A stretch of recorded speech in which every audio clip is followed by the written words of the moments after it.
Jean-Pierre Lacroix, bonjour. Bonjour Charles. En janvier 2012, si mes souvenirs sont bons, est créé l'Office intercommunal des sports du pays viganais. Alors ma question est simple, pourquoi cette création et comment? Alors, pourquoi le créer? Il était déjà créé avant en étant plutôt une commission ouverte avec toutes les associations qui étaient représentées. Mais pour être réellement un office municipal ou intercommunal du sport, il faut être associatif. Donc en janvier 2012 a été créé, l'Assemblée générale constituante s'est déroulée et a été créé l'Office intercommunal du sport réel, avec des représentants d'associations, des élus, et voilà. Il est venu se substituer à d'autres organisations? Voilà, il est venu se substituer à cette commission qui s'appelait aussi Office intercommunal du sport, mais sans en être réellement un, puisque n'ayant pas le statut d'association. Parce qu'en 2008 déjà, il y avait des choses qui existaient. Voilà. En 2008, donc en 2008 avec... on avait démarré, enfin, 2008, oui, ça a été la communauté des communes qui a pris la compétence sport. Mais il y a eu bien sûr un travail en aval, travail que j'ai mené avec Jean-Paul Massal, qui était président de l'office municipal des sports de la commune du Vigan, mais qui était comme ça aussi une commission ouverte, pas associatif, donc nous ne faisons pas partie de la fédération des offices des sports. Et donc Thierry Bourrier nous a chargés tous les deux de voir comment on pourrait faire pour de mettre en place cette compétence sport sur la communauté des communes. Donc ce que nous avons fait tous les deux, nous avons rencontré les maires, nous avons rencontré les associations et donc ça s'est mis en place. Et l'office municipal des sports de la commune du Vigan est donc devenu office intercommunal du sport. On était coprésident avec Jean-Paul. Voilà. Très bien. Et puis en 2008, donc après les élections, Jean-Paul s'étant retiré, c'est moi qui ai été président de cette commission, je vais dire. Et puis j'ai essayé durant 3 ans. J'y suis arrivé, j'ai fait plus qu'essayer, puisque je suis arrivé au bout, à ce que ça devienne réellement une association. Alors, on pourrait dire, pourquoi une association? Eh bien, parce que en étant association Office intercommunal du sport, on peut participer au comité départemental, au comité régional et au comité national et aux différentes réunions qui regroupent tous les offices municipaux ou intercommunaux du sport. Alors, quel est le rôle d'un office de cette nature? Est-ce que c'est pour coiffer toutes les associations sportives ou servir d'agent de liaison? Quel est le rôle de... Voilà, non, c'est surtout pas le rôle de coiffer les associations sportives. Ça, alors, surtout pas. D'accord. Non. Au moins les choses sont claires. Voilà, non, ça c'est... En fait, on fonctionnait déjà comme un office, puisque... le travail qu'on a mené depuis, qui était déjà mené d'abord à la mairie du Vigan, c'est qu'on a mis en place des grilles. On est en charge de préparer pour la communauté commune, si on a pu t'en rendre compte aux différentes conseils de communauté, on prépare nous en amont avec des associations, puisque là, le comité directeur de cet office des sports est composé de, on est 14, il y a 10 associatifs et 4 élus. Donc on arrive et on a mis en place des grilles permettant en fonction de ce que demandent les associations, de dire, eh bien là tu auras tant de subventions, là tu auras tant, et de mettre, surtout pour le fonctionnement, de mettre une grille impliquant des paramètres qui permettent, comme ça tout le monde, et il n'y a pas de favoritisme. C'est pas je vais voir un tel et j'aurai tant, non, c'est je fais mon dossier, je mets mes chiffres et à la fin j'ai ça. Voilà. Et d'autre part, ce qu'il faut souligner, alors, c'est que, comme on le reproche souvent, dans la composition des hommes ou des femmes qui s'occupent de ça, il n'y a pas une majorité d'élus qui sont là pour dicter la loi. Pas du tout. Pas du tout. En plus, c'est pas du tout mon genre. Moi, je suis pour le collectif. C'est bien de le préciser. Non, c'est pas du tout ça. Et puis aussi, quand même, un rôle, bon, c'est bien les subventions, ça c'est en place maintenant, mais c'est d'aller un peu au-delà et d'être déjà de faire se rencontrer les associations. On avait essayé avec la fête du sport. C'est difficile. En fait, on s'est rendu compte, on a essayé de mettre 2 années de suite la fête du sport. C'est difficile sur des sites trop éclatés. Les seuls endroits où il y a eu beaucoup de monde, c'est quand il y a eu à un même endroit plusieurs activités. Mais ça, c'est pas une idée qui est tombée à l'eau, ça peut revenir, mais sous une autre formule. Est-ce qu'il y a également un rôle de coordination Voilà, entre les différentes associations sportives, ne serait-ce qu'au niveau des manifestations, du calendrier, etc. ouais. C'est aussi un rôle que Oui, vous jouez. oui. Si tu veux, enfin, moi, je vois ça comme un organisme qui permette de faire se rencontrer les associations, que chacun ne fasse pas dans son coin, que on prenne en compte ce que fait aussi l'autre association. C'est pas. Alors c'est vrai que les bénévoles, c'est difficile à trouver. C'est vrai qu'il faut composer avec les gens. Hein. C'est vrai que c'est un rôle.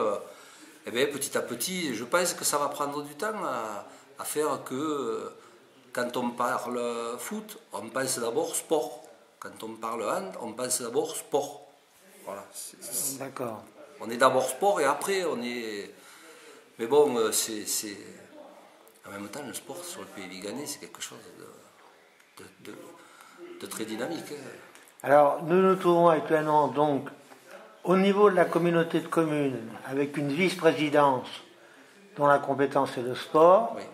et donc cet office intercommunal, est-ce que ça fait doublon ou est-ce que la mission n'étant pas la même, on a une séparation des pouvoirs, disons?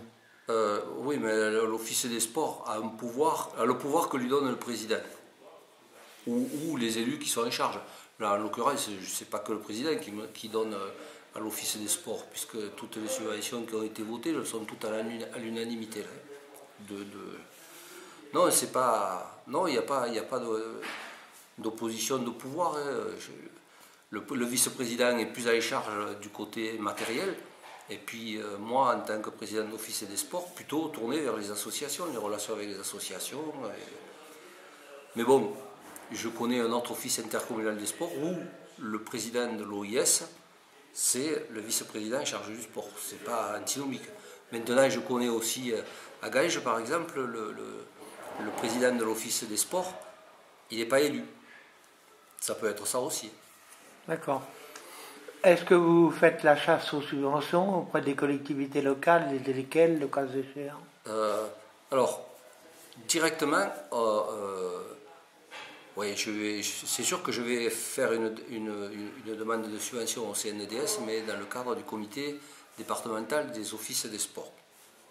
Après, notre but, avec le bureau d'ailleurs, où il y a quelqu'un de compétent au niveau comptable, on aimerait bien mettre en place des formations pour les bénévoles.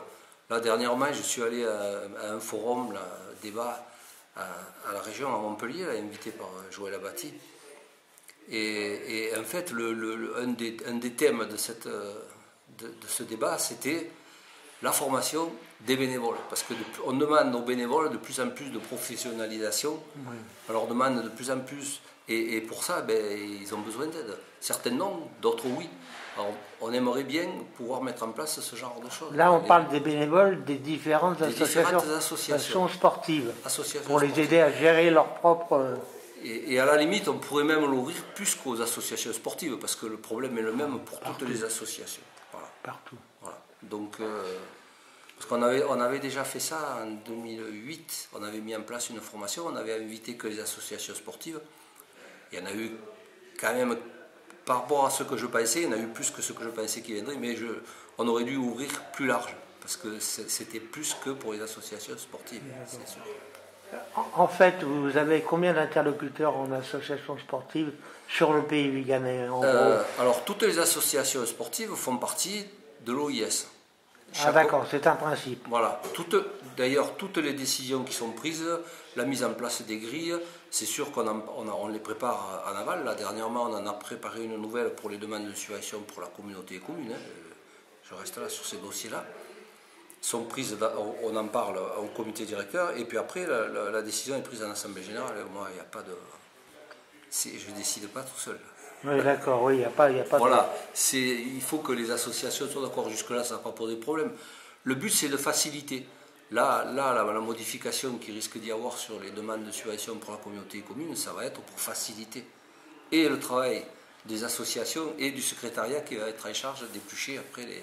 Éventuellement, vous aidez les associations sportives à monter leur dossier? Oui, ça m'est arrivé. Oui. Ah, ça, c'est important. Ouais. Ouais. Important ça aussi, c'est un des buts, que les associations, qu'on soit un peu référent par rapport à ça, qu'on puisse vraiment aider ceux qui en ont besoin, bien sûr. Oui, bien sûr, oui.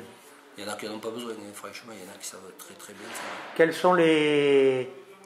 sont les associations sportives, disons, pilotes ou vraiment importantes sur le pays viganais? Le football? Alors, on peut faire des distinguos là, des associations sportives. Il y en a certaines qui fonctionnent toute l'année, qui ont des enfants toute l'année, le foot, le hand, le judo, le rugby, le karaté, enfin bon, la natation qui fonctionne que sur 2 mois mais qui a aussi pas mal d'adhérents, le tennis. Et puis après, il y a des associations qui sont plutôt tournées vers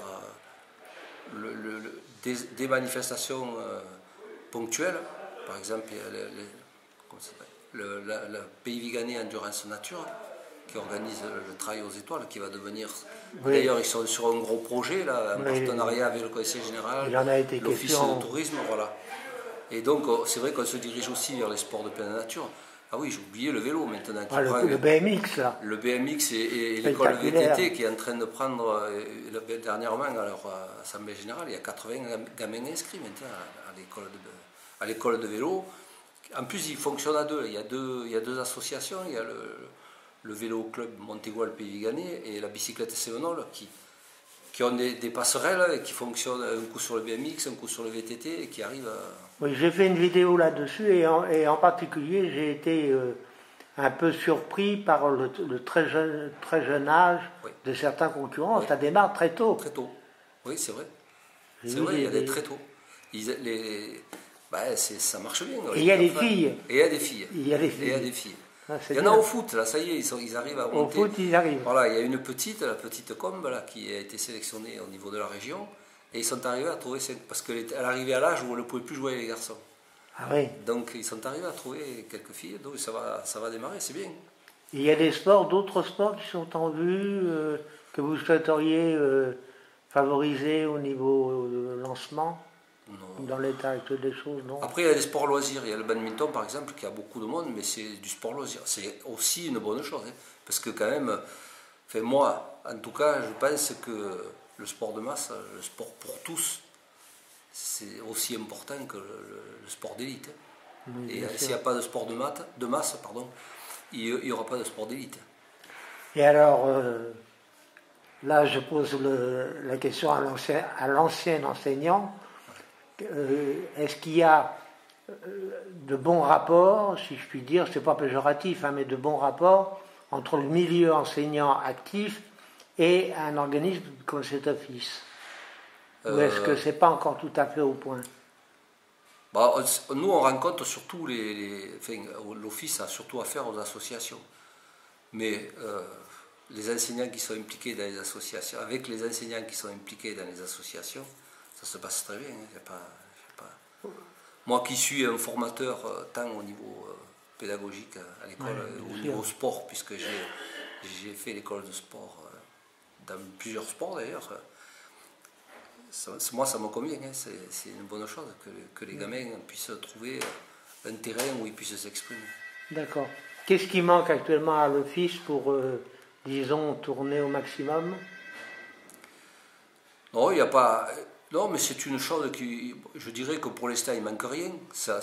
Il faut qu'on se mette en route, qu'on prenne notre place, que les choses soient bien claires par rapport aux associations. Mais je crois que ça l'est, là. Ils ont bien compris que nous, on n'allait pas organiser des manifestations pour prendre... C'est les associations qui le font. Si des fois on faisait une manifestation, ce serait du genre fête du sport ou quelque chose comme ça, mais sans jamais empiéter sur le domaine de tel ou tel. Ça reste de la démocratie participative, comme on dit maintenant. On peut dire, on peut dire ça, hein, et ça reste dans cet esprit-là, sans mettre de barrières ni de tabous. Non, c'est bien. Non, c'est vrai que c'est... Alors moi, mon souhait, c'est que ces choses-là se mettent en place. J'aurais aimé que ça se fasse un petit peu avant, mais bon, c'est pas grave, parce qu'un jour ou l'autre, donc je vais le faire, parce que c'est ma personnalité aussi qui a fait que ça puisse partir comme ça. Mais après, il faut que quelqu'un prenne la place. Hein. Oui, non, ça la relève. Voilà. Alors c'est le gros problème dans toutes les associations. Oui. Alors, peut-être dernier point à voir, au niveau des équipements, qu'est-ce qu'il y a à dire? C'est suffisant, c'est insuffisant? Vous pouvez donner un coup de main, vous pouvez faire quoi? Voilà, là on peut faire des propositions, on en a parlé, là on a reçu aussi dernièrement, je ne sais plus si c'est le directeur ou non, c'est le directeur de la cohésion sociale, anciennement Jeunesse et Sport, qui est venu avec deux profs de PS qui travaillent aussi à la cohésion sociale. On a fait le tour des installations, c'est sûr que nos installations sont vétustes. Après, construire quelque chose de nouveau, c'est à voir. Ça peut être un projet. Ouais. Mais le problème qui se pose, qu'on a vu avec M. Virier, c'est qu'il faut rester à proximité en même temps du collège-lycée. Puisque les installations sportives sont utilisées par le collège-lycée ici. Ils ne sont pas loin, donc les déplacements peuvent se faire à pied. On est obligé de faire sur le Vigan. Et Jean-Pierre Lacroix, quelle est sa position par rapport à une piscine couverte? C'est la question qui tue, ça. Alors, une piscine couverte. Dans l'idéal, ce serait bien. Parce qu'il y a quand même 1200 enfants ici. Non, mais dans l'idéal, ce serait bien. Mais pour avoir rencontré des personnes, on va dire plusieurs, puisqu'on a vu à la région, on a vu au département, on a rencontré une personne qui s'occupe de piscine. Tout ce qui nous a été dit, c'est que 10 000 habitants, c'est trop peu. Eh oui. Sinon, dans l'absolu, et moi qui vais, parce que je vais me promener des fois dans les Pyrénées, je vais me baigner dans les piscines qui ne sont pas couvertes, mais dont l'eau est chauffée, naturellement, c'est sûr qu'une piscine couverte, ce serait bien. Mais on peut pas, à mon avis, on ne peut pas que le pays viganais pouvoir supporter cette charge. Et est-ce que le président de l'office intercommunal pense que dans un avenir pas trop lointain, il peut y avoir, disons, un agrandissement du pays viganais sous une forme ou sous une autre? Pourquoi pas, oui. Pourquoi pas, mais pourquoi pas. C'est pas joué moi, pour l'instant. Hein? Moi, j'y serais pas. Prêt, mais on est dans l'attente. Hein. C'est vrai que... Non, mais je sais, mais c'est vrai que ouais, c'est pas simple. Non, c'est pas simple, on le sait tous. Mais quand en fait, il faudrait qu'une piscine couverte ou ce genre d'équipement, il faudrait que ça puisse se faire au niveau du pays, et puis après, c'est la bagarre. Combien il faut d'habitants? Le minimum, c'est 20 000. 20 000 Ce qui nous a été dit, maintenant, moi, je suis pas... 20 000 pour pouvoir envisager une piscine voilà. Ouais. qui pour que soit... ce soit supportable au niveau des impôts, parce que obligatoirement, tu fais une piscine couverte, il faut augmenter les impôts locaux, tu ne peux pas t'en sortir. Ouais. Ou alors, les autres sports, tu arrêtes, tu fais plus rien. Quoi. Tu ne peux pas remettre en état, parce que les bâtiments de Sainte-Zébie, ils sont remis en état petit à petit, mais c'est que des anciennes usines, donc c'est des pertes de chaleur, ouais. On est loin des... Le sport marche bien au Vigan, il a besoin d'un grand coup de main sur le plan, ouais. sur le plan financier, et il est certain que la situation actuelle n'est pas... Je pense que moi, c'est un peu dommage que, enfin bon, les gens, j'incrimine personne en disant ça, hein, c'est que ça c'est pas, on n'ait pas pris ça en charge plus avant, quoi. Alors, en conclusion, combien d'enfants ou d'adultes, voire même d'enfants et d'adultes, engagés dans le sport au niveau du pays viganais? Au niveau du pays viganais, alors je vais relever là. Le nombre de licenciés, il y a à peu près 40 associations. 40 associations. Qui sont vraiment actives. Et il y a plus de 1500 licenciés. 1500 licenciés. Ouais. Bon, bien sûr, il y a des enfants, je parle surtout des enfants, là d'ailleurs, parce que c'est eux surtout qui bougent, qui sont licenciés à plusieurs associations. Par exemple, le Nautic Club, il fonctionne l'été. Les enfants, après, une fois qu'ils ont fait l'été, souvent, ils sont dans d'autres clubs, hein, ou le hand, ou le rugby, ou autre. Donc c'est quand même pas négligeable. Hein. Ah non, c'est pas négligeable. Sur 10 000 habitants. Ah non, c'est pas négligeable. Et pour participer, honnêtement, pour participer à quand même pratiquement toutes les assemblées générales des associations sportives, les gens sont... C'est bien, si on veut voir de l'optimisme, il faut aller aux assemblées générales du sport. Et la composition sociologique est mélangé, il n'y a pas trop de problèmes.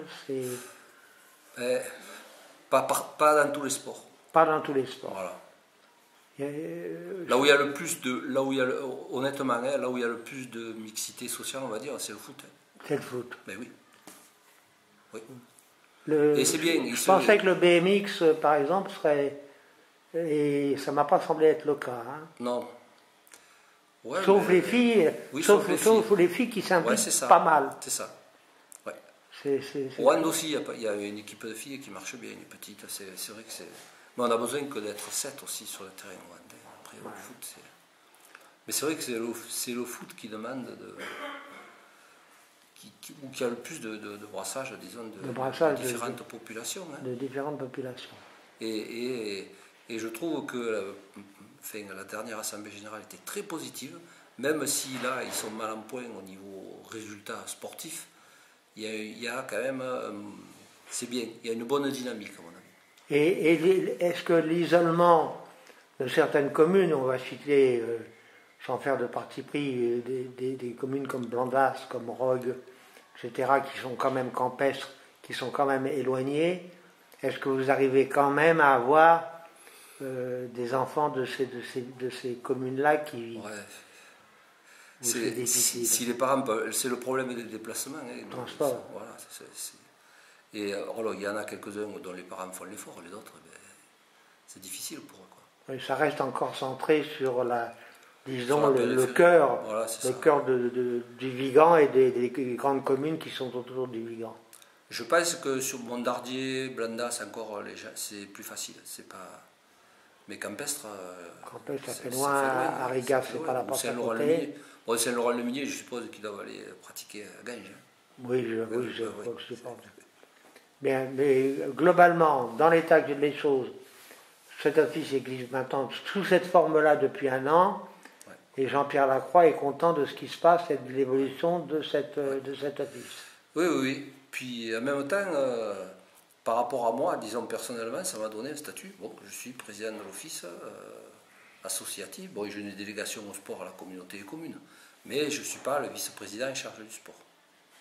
Je suis bénévole sur ce coup-là. J'ai l'habitude. C'est plutôt bien comme ça. Voilà. Merci Jean-Pierre. Merci à toi. Merci, et puis je pense que ça intéressera beaucoup de gens et peut-être que ça amènera de nouveaux adhérents et voire même de nouveaux bénévoles. Ouais, oui, parce que l'important c'est que les gens pratiquent. Quoi. Après, oui. Parce qu'on peut, bien sûr, je veux dire, il ne faut pas. Des fois on fait l'opposition culture-sport. Non, on peut faire les deux. Hein. On peut très bien aller à l'école de musique et aller pratiquer du sport. Hein. Il y en a beaucoup qui le font d'ailleurs. Et ça, c'est une bonne chose. C'est une ouverture de l'esprit et en même temps, le sport, c'est l'école de la vie. Hein. Eh bien, merci beaucoup pour cette interview et puis à bientôt. D'accord. Au revoir. Au revoir.